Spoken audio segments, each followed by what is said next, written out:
स्वागत है हमारे लखनऊ मंच न्यूज 24/7 हिंदी समाचार पत्र एवं न्यूज चैनल में। सही खबर, सच्ची खबर। कृपया सब्सक्राइब, लाइक, शेयर, कमेंट जरूर करें।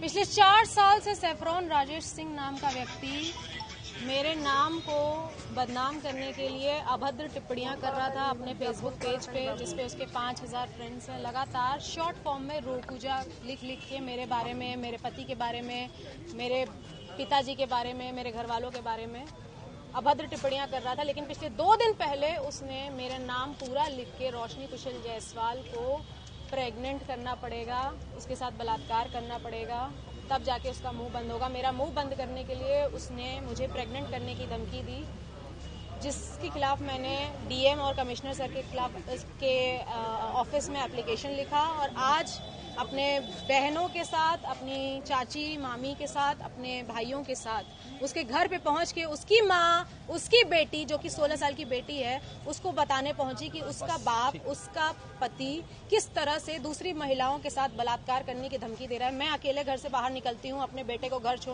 स्कूल छोड़ने के लिए, उसे ट्यूशन छोड़ने के लिए। मुझे अकेला पाकर वो कभी भी मेरा बलात्कार कर सकता है। मेरा बलात्कार होने के बाद, जैसे आरजीकर मेडिकल कॉलेज की महिला के साथ बलात्कार होने के बाद लोग उसके सपोर्ट में मोमबत्ती लेकर बाहर निकल रहे थे सपोर्ट के लिए, मैं नहीं चाहती कि मेरा बलात्कार या किसी भी महिला या किसी भी बेटी का बलात्कार होने के बाद लोग फिर से आरजीकर मेडिकल कॉलेज की तरह, निर्भया कांड की तरह मोमबत्ती लेके निकले। अगर बलात्कारी ऐसा है, सैफरॉन राजेश सिंह जैसा है, और उसका घर मुझे पता है जो मेरे ही शहर बाबा विश्वनाथ की नगरी काशी में रहता है, तो मुझे उसके घर पे जाके उसकी बीवी, उसकी बेटी, उसकी माँ को जरूर बताना चाहिए कि वो क्या है। तो मैं उसके घर गई और उसके घर पे उसकी माँ, बहन, बेटी को जब मैं बताने लगी तो उन लोगों ने अपने घर के बाहर कुर्सियाँ फेंकी, हम लोगों के साथ हाथापाई करने की कोशिश की, जिसके खिलाफ अभी हम लोग थाना लालपुर पांडेपुर पे आके मुकदमा दर्ज करवा रहे हैं। और मैं आप सभी से रिक्वेस्ट करना चाहती हूँ कि सोशल मीडिया प्लेटफॉर्म पर अगर कोई भी इंसान आपको इस तरह से बलात्कार करने की धमकी दे रहा है और अगर आपको पता है कि उसका नाम और उसका पता क्या है, चुप मत बैठिए।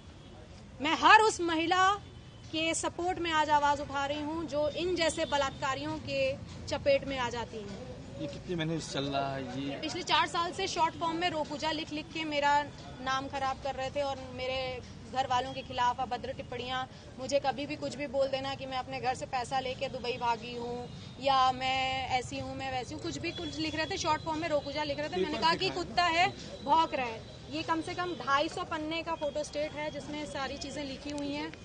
पहले इस्तेमाल करो फिर विश्वास करो को सही में फॉलो करती रोशनी कुशल जायसवाल, ये सैफरॉन राजेश सिंह की आईडी है।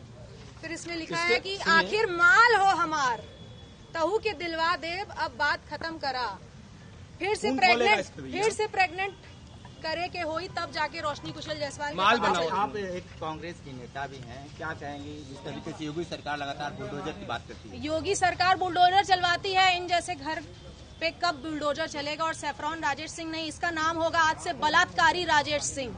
इसके घर में, इसके मोहल्ले में, ये सारे फोटो स्टेट मैंने हर घर में बांट के आए हैं कि आपके मोहल्ले में रहता है ये बलात्कारी सैफरॉन राजेश सिंह, जो दूसरे की, मैं भी किसी की माँ हूँ, मेरा 9 साल का बेटा है, मैं भी किसी की बीवी हूँ। मेरे पति का खून खोलेगा कि नहीं जब उसकी बीवी को इस तरह से बलात्कार करने की धमकी आएगी? 4 साल से चल रहा है। आपको लगता है कि किसी राजनीतिक पार्टी से बिलोंग करते हैं? आरएसएस का है, अपने आप को आरएसएस का बोल रहे हैं, और क्या है क्या नहीं है मैं उनको ना जानती हूँ ना मुझे उनको जानना है। बस ऐसे बलात्कारियों से अपनी माँ, बहन, बेटियों को बचाएं। बीएचयू में भी भाजपा के लोग 3 लोग गिरफ्तार हुए थे। हर जहां पे बलात्कार की बात होती है वहां भाजपा और आरएसएस के लोग ही शामिल होते हैं। मैं इसमें अभी कोई पॉलिटिकल बात नहीं करना चाहती हूँ। मैं एक महिला हूँ, मैं हर महिला के लिए आवाज उठा रही हूँ और ऐसे बलात्कारियों से बचें। वो ये जो लिख सकता है, इनके दोस्त अभी बाहर आके कह रहा है कि उसने बलात्कार अभी किया नहीं है, उसने लिखा है। भैया का नाम क्या था जो बोल रहे थे? तो ऐसे दोस्तों को मैं कहना चाहूंगी कि वो दोस्त कह रहे हैं कि अभी वो उसने किया नहीं है बलात्कार, आप उसको बलात्कारी मत बोलिए, उसने सिर्फ लिखा है। तो जो लिख सकता है 5000 लोगों के बीच में मेरे लिए, वो करने में चूकेगा क्या? मुझे अकेला पाके कहीं पे भी, मैं हर वक्त अपने बॉडीगार्ड लेके नहीं घूमती हूँ, हर वक्त मैं अपनी चाची मामी के साथ नहीं घूमती हूँ, मुझे अकेले निकलना पड़ता है अपने बेटे को स्कूल छोड़ने के लिए। मैं उस समय 4 बॉडीगार्ड लेके नहीं निकलती हूँ। तो मेरे साथ कल कुछ हो जाएगा तो ऐसे बलात्कारी राजेश सिंह के खिलाफ उसके दोस्त आएंगे सपोर्ट करने के लिए, ऐसे सपोर्टर। उनकी बीवी भी कह रही है लिख दिए तो क्या हो गया? अरे तो 4 साल से चल रहा था। इससे पहले आप अधिकारी पास गई थी शिकायत करने के लिए? अरे ऐसे कुत्ते बहुत आते हैं, मेरे मिलियंस ऑफ फॉलोअर्स हैं जो भौंकते हैं शॉर्ट फॉर्म लिख के, लेकिन जब सामने मेरा पूरा नाम लिख के बलात्कार करने की जब धमकी थी, इसके पहले 2 साल पहले भी मुझे जान से मारने की धमकी आई थी, मैंने कंप्लेन की थी, मुझे इंसाफ मिला था।